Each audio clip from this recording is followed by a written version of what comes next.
Bonjour à tous, je suis très heureux de vous retrouver pour la mise à jour de notre tendance météo à 4 semaines. Et cette fois-ci, ça va couvrir tout ce mois de juin, bien sûr, et même jusqu'au début du mois de juillet. Autant dire que ça va commencer à en intéresser quelques-uns si vous êtes déjà peut-être en vacances, pour certains d'entre vous, à la fin de ce mois de juin.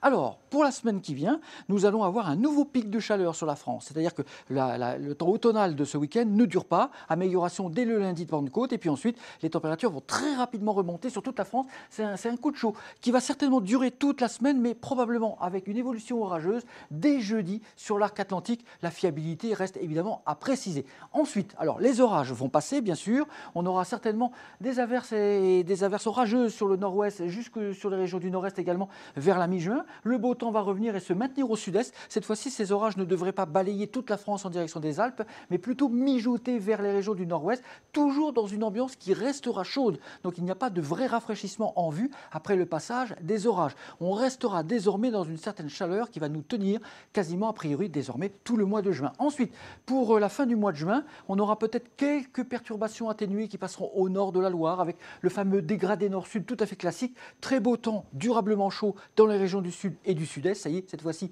l'été, c'est parti. Et puis ensuite, pour la fin du mois et le début du mois de juillet, nous pourrions avoir à nouveau de la chaleur qui pourrait de temps en temps tourner à l'orage, notamment sur les montagnes, et un ciel passagèrement un peu plus nuageux dans le nord-ouest, en bordure des perturbations atlantiques, mais dans un flux de sud. Tout ça remonterait en direction des îles britanniques. Donc vous voyez, on est plutôt parti vers un temps ensoleillé, estival et chaud durablement. Il y a un premier palier de hausse qui va se mettre en place pour la semaine à venir, après le week-end frais. Donc on va repasser rapidement au-dessus des moyennes de saison sur la moitié nord. Et ensuite, on y restera. Alors il y aura de temps en temps des oscillations, avec parfois les quelques perturbations qui passeront. Mais d'une façon globale, tout le reste du mois de juin s'annonce supérieur aux moyennes de saison, avec possiblement une tendance très chaude pour la fin du mois.